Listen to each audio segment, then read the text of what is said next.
We're talking about practice, man. We're not even talking about the game, the actual game, when it matters. We're talking about practice.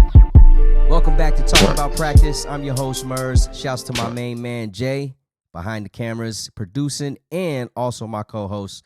We want to wish everybody a Merry Christmas and a Happy Holidays. Next week, we're going to have Adams State University head football coach Jarrell Harrison in the building for a quick little interview. So make sure you guys stay tuned. If you have any questions, comment them below on the YouTube. Man, we got a lot of cool shit that happened this week, Jay. First off, I heard some sad news. Jacoby is leaving ESPN after 23 years. One of my favorite sports podcasts, Jalen and Jacoby, is probably no more. I'm sad about that because I really love their podcast, man. It's a really good show. They're animated, they have really good topics, and it's kind of like you're just chopping it up with the homies the whole time. Do you want to see Jalen get paired up with someone new? Will it feel like seeing your ex with someone, or do you look forward to seeing another pairing? Nah, man. I kind of liked how they did it, man. Like, they had rapport. They were like friends. Like, their kids knew each other and things like that. So that's definitely going to be one of those shows that can't be duplicated with somebody else. Yeah. However, on Jalen's Twitter last night, he posted that soundbite. We're not done. We're not done. You know how he says it like at the end of the show or right before they close out so that they have a little bit more information to give off. So hopefully we get Jalen Jacoby probably off the ESPN network and on their own, which would be good for them, in my opinion. Shouts to Jacoby, man. He put in a lot of work with ESPN, so definitely happy for him. Some news with us. Again, I'm out of fantasy playoffs, so I'm kind of just playing just to play. I've been kind of trying to piss people off and picking people up off the waiver wire that I feel like people might need. And I don't know if it's working or not, but I definitely have picked up some guys that some of these players, some of these owners could use. Jay, however, is in the playoffs. He is, the fifth seed? I'm fourth. The fourth seed. He jumped up to the fourth seed. He actually started off pretty Started off 0-4. 0-4. And went to 1-5. And I made it to fourth seed. Won 6. I think you're on a 6-game winning streak right now. Yeah. Crazy, man. Our boy Wango was the fourth seed, and he ended up dropping all the way to the 6th spot, which is crazy. And our league was actually pretty good this year. The last couple of weeks, there was about 4 or 5 of us that could have made, actually about 2 or 3 that could have made the playoffs, like the 6th playoff spot. But it was tough. It came down to points, and a lot of us were 200 points off. So, but Jay, man, what's your strategy, bro? Let us know what's going on. Okay, so first I want to kind of preface my team. It was the first time during the draft that I chose to go 0 RB in the first 2 rounds. Mm-hmm. I had pick 9. I went with Jamar Chase, and then on the snake around, I went and chose Cooper Kupp to start with an elite wide receiver core. Super elite. I got lucky going with the Zeke and Pollard handcuff. Yes. Strat. Yes. And because Pollard, as everyone knows, has popped off in the last 6 weeks. I also got lucky by getting Jacobs. What's his first name? Josh Jacobs. Yeah. Such a normal name. JJ. JJ. Sliding late into the 7th round, so I got lucky with that. So a lot of fantasy, of course, is luck also. But my strategy for the playoffs is to keep an eye on my quarterbacks. I have either Tua or Daniel Jones to interchange with and just kind of scoping out who they're going to play, but who I think is going to have a higher floor for me. I just want that guaranteed points versus the explosion. That's what I'm kind of looking for my team. Hell yeah. Besides that, I have explosiveness from Jamar Chase, from Pollard, from Jacobs. Mm-hmm. They can make up for maybe a lackluster play from somewhere else. So even with my flex position, I'm trying to get a high floor. I have Pacheco in there at the moment. Marquise Brown, I don't trust him with who's throwing for the Cardinals. Because Kyler got hurt. Yeah, Kyler's out, so I don't know who's going to be throwing at the moment, and I don't want to trust Hollywood. Other than that, for people who are also in the playoffs, if you can fit another defensive spot in your roster, right? Just because you're going to the playoffs, you already know who's gonna be in your rotation. Just have another defense just in case. Right. And then last thing is I have Justin Tucker, the greatest kicker in the game, probably of all time, but I don't know if Tyler Huntley is going to be able to get them to field goal range that often. Yeah. So I might have to keep an eye on that as well. Just to add to the Kyler Murray injury, when I add to it, respect. I didn't mean to add to it, but Don't hurt him. Colt McCoy is going to be the QB, so you don't trust if Colt McCoy will get the ball to Marquise Brown because they still have DeAndre Hopkins. It was funny because I actually had Marquise Brown. I got lucky. Well, I don't know if it's luck, but I decided to get Marquise Brown and DeAndre in the draft because I knew DeAndre was going to come back eventually. It just so happened that Marquise Brown got hurt in the 5th week, so come week 6 when DeAndre was coming back, I didn't really lose much power on my receiving end besides this bum trade I made with the homie. But I actually did trade Marquise Brown to you for Ezekiel Elliott. Yeah. So I don't know how that's going to bode for you in playoffs. I know it did well for me in the stretch, me trying to make playoffs. Zeke did really good for me, and I was down RBs, and I needed somebody. So people thought we were colluding. Yeah, I noticed. Yeah, and I was like, that's not collusion. If anything, I thought I was getting over on you with that one. Yeah. Because I gave you Najee Harris, and I gave you Marquise Brown for Ezekiel Elliott. Who, Marquise Brown was on IR. Was on IR at the time. Harris was getting taken over by whoever was his backup. Yeah. And the crazy thing, too, was Zeke was he was on an injury. He injured his knee, so he was about to play with a knee brace. But anyway, they thought I was colluding to help you, and then all of a sudden it switched. They're like, he was colluding to help me, and I'm like, you guys don't know what you're talking about, man. Good luck, Jay, and we'll see how you go. Thank you. There's a $650 prize at the end, and second place gets their money back. So, like I said, there's been a lot that went on this week, and I kind of want to get into just some information that's, because it's not too much updates with scores or anything like that. But in the NBA, they came out with a new trophy for a myriad of awards. The one that kind of caught the most wave was the MVP trophy that Key is putting out. It's the Michael Jordan Trophy. The official name is the Kia MVP Michael Jordan Trophy. It looks pretty cool. You know how people make the trophies and the rings? They're always like using certain numbers that players did or teams did to like interact with the hardware, so it kind of means more. Well, with the Jordan Trophy, there's a player breaking out from rock, and he's reaching for a crystal basketball, so to speak. Like, this is what we're coming from. Like, you're coming from the mud to try and reach this glorified award in the NBA, so to speak. So the creator of it, the designer, whose name is Mark Smith, he's a former VP Innovations Special Projects for Nike, dealt with artist Victor Solomon, who's going to manufacture the trophy. They wanted to go with the raw to defined aspect, quote unquote, which you could see it in the trophy. It's the base of it is like a rock, and the player's coming out of it. He kind of cleans himself up as you go to the top, and he's reaching for this crystal basketball. A couple of stats on the trophy. It's 23.6 inches tall and weighs exactly 23.6 pounds. 23 for Jordan's number, 6 for the amount of rings that he got. And I guess the base also has like 5 sides to it to commemorate like Jordan's 5 MVPs that he's received. And also something about like a 15-degree angle with the player coming out the rock, which commemorates Jordan's 15 seasons in the NBA. I like the trophy. I don't know. Did you see it, Jay? Yeah, I think it's sick. It's super dope, man. It's refreshing. Very refreshing. Like, it kind of reminds me of the World Cup trophy with all the players reaching up for the cup. That thing is pretty dope. So it kind of gives me that vibe. Moving on to some college basketball. I want to talk about Chris Beard. If you're unfamiliar with Chris Beard, he's the men's basketball for the Texas Longhorns. Early Monday, he was arrested and charged with assault by strangulation and suffocation. I don't know who the woman is, but I'm assuming it's either his wife or a woman that he's seeing. It is considered domestic violence. He was booked in by Austin Police Department. The police showed up to the house. Chris Beard wasn't there.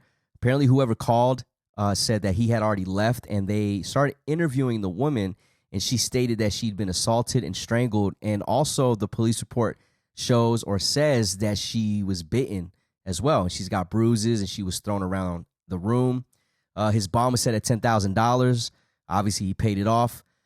He was asked to stay 200 yards away from the victim. He can't contact her in any threatening manner. Texas, after investigating in a day, they decided to suspend Beard with no pay. But his attorney is saying that he's 100% innocent. He should have never been arrested. The charges should be dismissed. And it's interesting because there hasn't been much information that came out yet in regards to what actually happened. But it's almost hard because the fact that Coach Beard left and the woman that was in there was the only one left to write a police report. They ended up arresting him. I'm unsure if they released any images of her injuries or not, but this is definitely a story that I want to stay close by and see what happens, because there have been, usually players have this situation, especially in the NFL, where they're abusive to women. And we've, for the most part, it's, there's videos of it, there's evidence, and sometimes there isn't. And then sometimes there's cases where women are actually accusing and lying about these situations. Brian Banks is a very good example of that story, in which in college, he was accused of raping a woman, and he ended up serving like 4 years or something like that. And he was a high draft pick, but obviously he didn't get drafted. She recanted her story, said she lied, and then they released him. So I'm not saying that he didn't do nothing. I really don't know what happened, but it is interesting to say that his attorney is saying that it didn't happen. So I'm kind of like confused now, like what happened? But he's a good coach. He led the Texas Tech Red Raiders to the Final Four.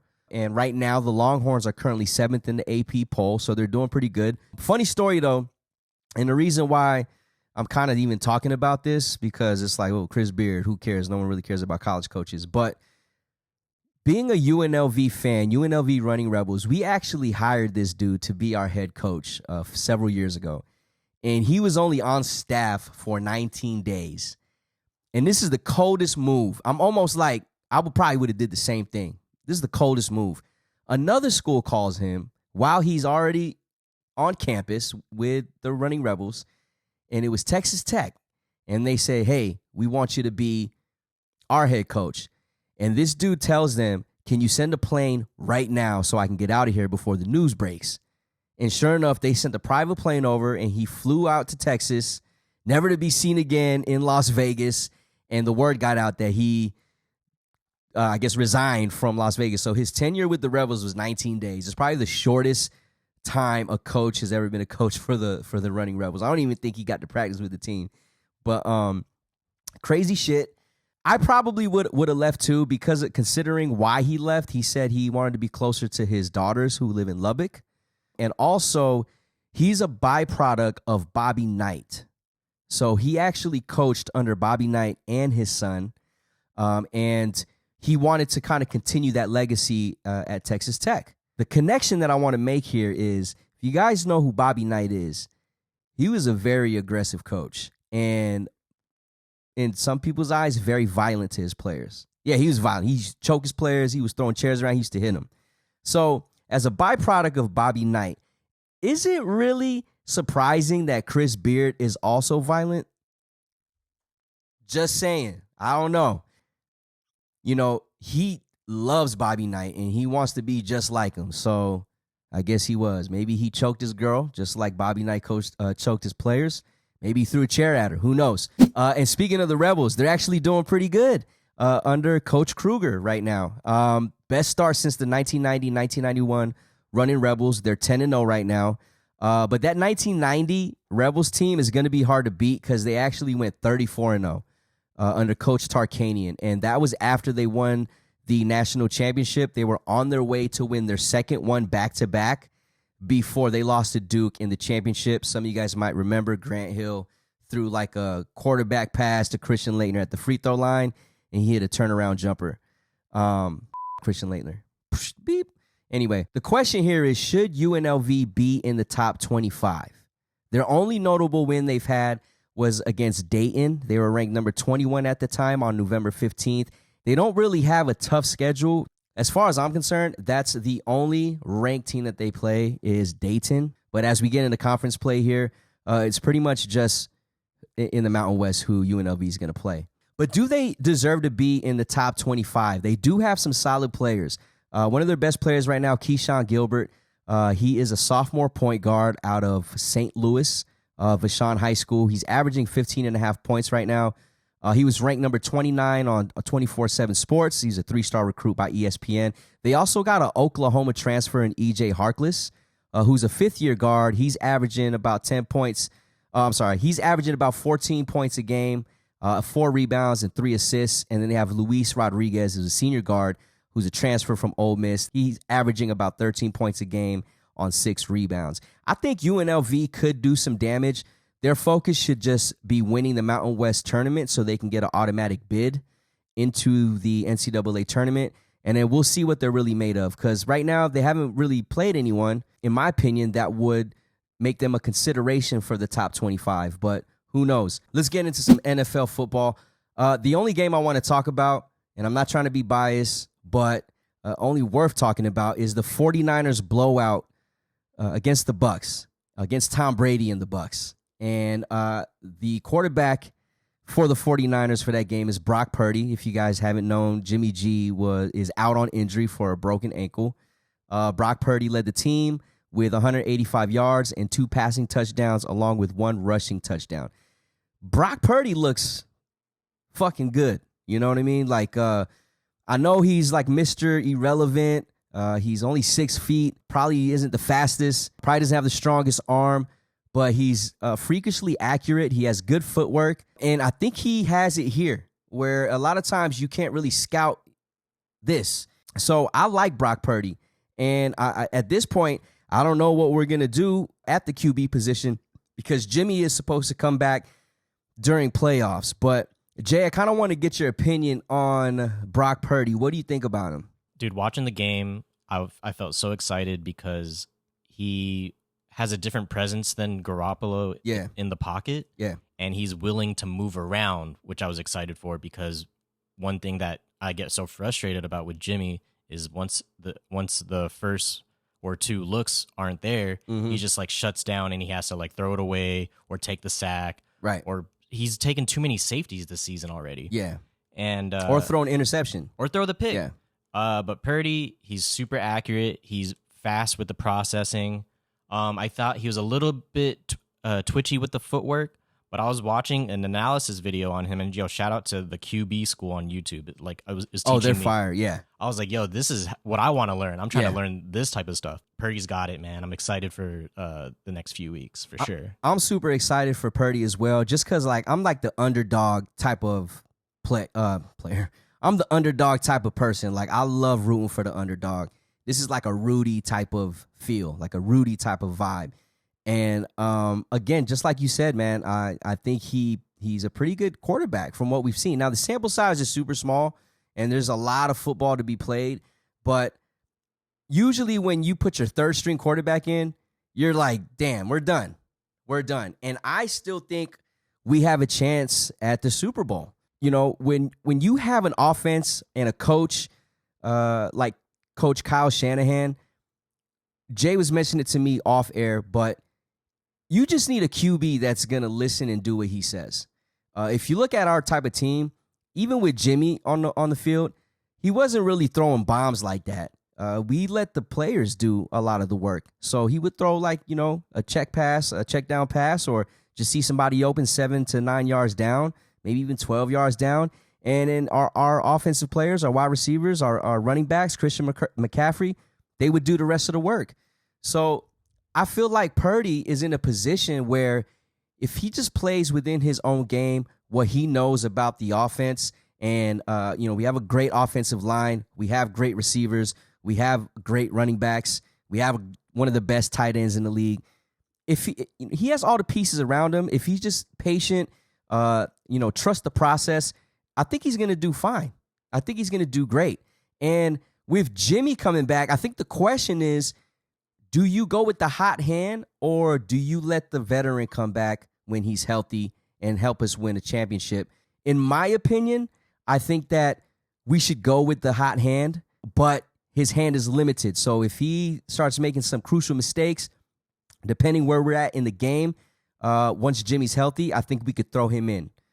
So Jay, I don't know what you think about that, but what's your take on Jimmy G and if we should let him get his starting position back right away once he's healthy? So once you told me that he might be able to come back during the playoffs, I immediately thought of the Carson Wentz and Big Dick Nick Foles situation in Philly. Yeah. And ride the hot hand. Like, yo, you got Jimmy G coming in for you if anything, like if you're doing bad or you get hurt, like that's a great place to be at. 100%. 100%. And tonight it's Thursday, and tonight we have a game against the Seahawks in Seattle. We're favored to win by 3 points. I'm actually kind of shook about this game. Even though we have the best defense in the NFL, it's always hard to play in Seattle. We don't fare well playing against Seattle. We've lost, I think, majority of the games that we've played against them in the last 4 or 5 years. So it's going to be a tough match, but I'm excited. I think we're still going to win, but I think it's going to be a close game. And like I said, it's going to come down to Shanahan and the offense to figure out how we're going to get points on the board with a player like Purdy. I don't think that's going to be an issue. If he's eligible to play, he's questionable right now, I think, with an oblique injury. So we'll see where that stands. Let's look at the playoff picture. The Niners are third in the NFC. The Vikings are above us, and the only team in the NFL to clinch a playoff spot as we speak right now, right before Week 15 starts, is the Eagles. The NFC isn't as tight of a race as the AFC, in my opinion. So we're looking pretty solid. I think we could stay at the third spot. We can avoid playing a wild card game. Yeah, this is interesting to see. Just seeing that who's ahead of us as far as like standings go. Yeah. The Vikings, as I and you and many have said by now, are frauds. I think they're frauds too. I like Justin Jefferson. He's probably the best wide receiver in the game. Well, maybe next to Devontae Adams, but yeah. They can't win games like that. They can't win close games. They shouldn't have won so many close games so far. And besides that, I'm not really scared of anyone in the AFC or in the NFC besides the Eagles. Right. Like, I think we can beat the Cowboys. Everyone else that's like out a little bit outside of, like, that's on a little run, like the Lions or Seahawks or whoever, is like, nothing to be scared of. Everything's in the AFC right now. For a long time, they have been the weaker conference, but now they got it. Yeah, this year, man, the AFC is looking strong. And like I said, like, it's anybody's game in the AFC, so it's going to be fun to watch how they do in the last few weeks here. But in terms of the 49ers and the NFC, I think we have a good chance of holding our spot. I don't know if we'll catch up to the Vikings, but if we do, it'd be nice to get in that number 2 spot. And hopefully we'll see the Eagles in the NFC Championship, because that actually would be a game that might be one of the best games in the season. Yeah, again, the Seahawks need this win, so they're going to be doing whatever they can to win this game so they can move outside the bubble and get inside. Because right now it's the Giants and the Commanders, and they have the same record, 7 wins to 5 losses and 1 tie. The Seahawks are 7-6, so again, anything can happen in the next several weeks, but I would like to get Seattle out of playoffs. I don't like seeing them in the playoffs because we never really do well when they're in the playoffs with us. And somehow we always get matched up. So get their asses out of here. Shouts to the Niners. I don't know if they'll cover -3 points as favorites. So I'm kind of just leaving that off the board, but I know that we can definitely win this game. Taking it down a notch into college football or even just NCAA sports in general, I just kind of want to talk about the transfer portal for a little bit. It was created by the NCAA in 2018. It's basically, if you're unfamiliar, it's a database where players amongst any of the sports can enter their name to transfer to another school and play. This isn't anything new. Players used to transfer all the time. However, it was a little bit different because you would ask your coach that if you wanted to transfer, and then you would have to notify schools that you want to go to that you're available to be recruited. This kind of just makes it easier. So your name is in this portal. It can't be seen by the public, and coaches amongst all divisions of NCAA can see who's on there and recruit players that they want. Like the birth of leaving your team and not staying with it, I like to say, started at the young age level with AAU, especially in basketball. It's rampant for players to try this team and they're not happy, they're not getting playing time, and they just go to another team. And a lot of times there's not much research besides just seeing how they did the prior summer. there's a lot of players that have gone into the transfer portal. This year, there's about 1,200 plus players that are in there. You can go into the transfer portal, and if you don't get picked up, you can go back to your team. However, what that does is once you're in the transfer portal, like if I was a head coach and you put your name in the transfer portal, I'm recruiting to replace you already. So you can essentially come back and then fall further in the depth chart. So it gets a little bit scary when you get in the transfer portal because you're not guaranteed to go to another team. However, if you are a top recruit, 3-star, 4-star recruit, more than likely you're going to find another team. But players typically go to the transfer portal so that they can get an opportunity to play. Some players feel like they could have played more or might not have gotten the amount of time that they wanted to play at this specific school, so they want to give another school a chance, which for some players it went well and for some it didn't. So, Jay, I don't know if you're familiar with the transfer portal at all, but as a player, do you think the transfer portal is something that is actually helping players more, or is it giving them too much control with their destiny and sometimes can backfire on them? I think it's good for players. I think it might especially be good for players who maybe blossomed a little bit later than some early talents. Like, let's imagine if, I don't know, Brock Purdy entered his name into the portal earlier, and then a bigger school got to see him. Right. They take him onto the team. He plays a little bit more in a bigger limelight.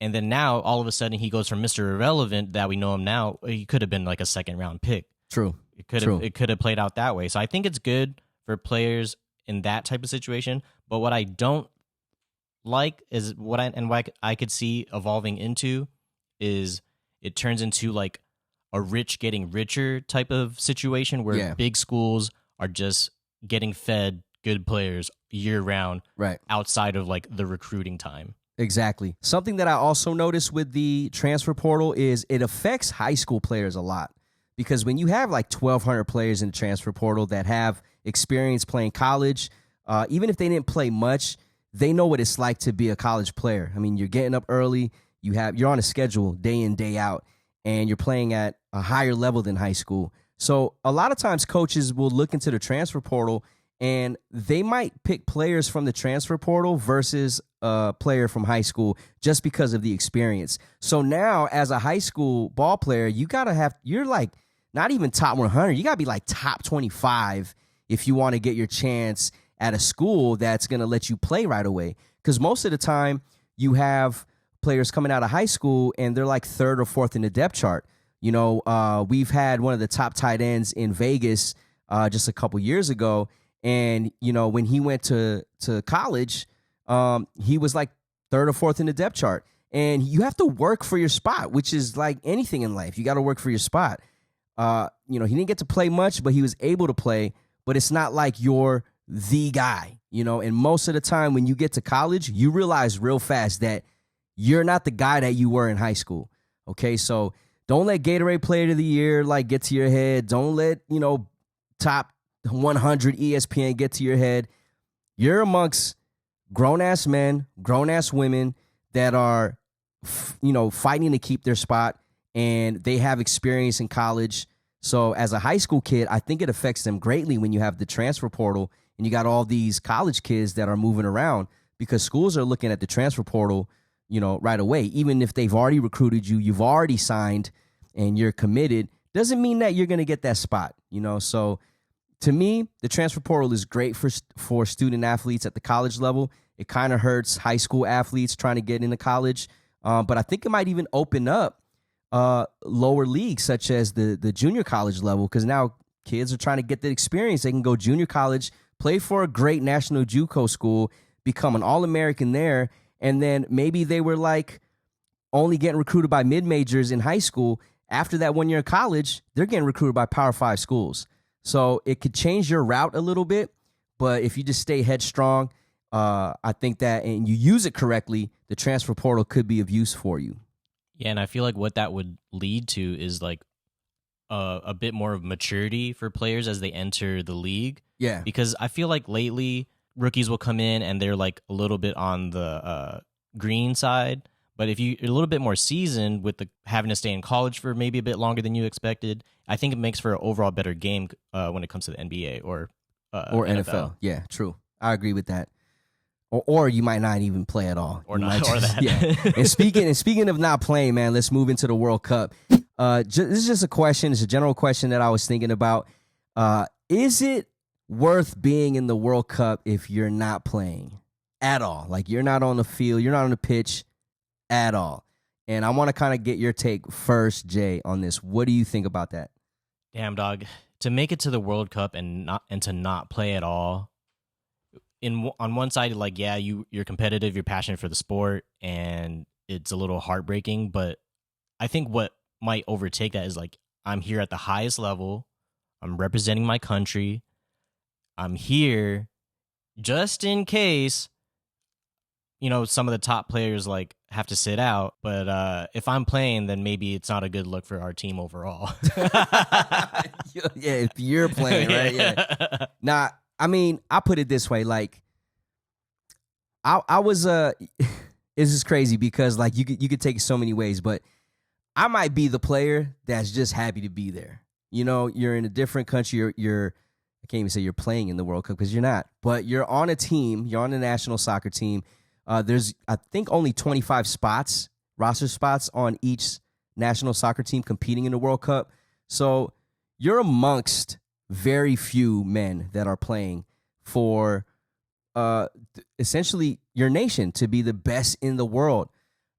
Whether you get on the field or not, I think you should take it as, like, honor to be even involved in the World Cup, in my opinion.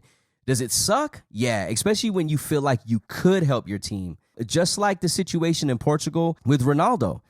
He's like one of the world's best, but he wasn't playing very well. So the kid behind him got his chance, and he ended up playing and starting over Ronaldo in the knockout rounds. So I don't know. It's a weird place to be in as an athlete, especially if you're an athlete killing it in other leagues and then you get to the World Cup and you're not playing.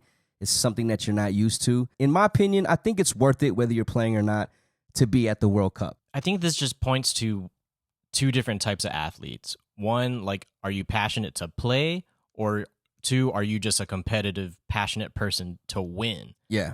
I think growing up, I was on both types of teams, one that went undefeated and one that went totally defeated. And I hardly played on the teams that went undefeated, but those were fun times to be winning and getting to play in those little time slots I was able to. And the times where I had to play a lot and we went and we lost all them games, like, that's not a fun time at all. True. So I think I lean towards I'm just happy to be here, coach. Yeah, and I feel you on that too, because I played on a team that went to the state championship. I didn't get to play that much. I did feel like some usage as a player on that team. I did feel some usage, especially in practice. And I made practices like my games. Like, those were my playoff games, was practice. And we had one of the best point guards in the state. So having to go up against him in practice was not fun at all. That shit was not fun. But it made me a better person. It taught me how to just fight for my spot no matter what.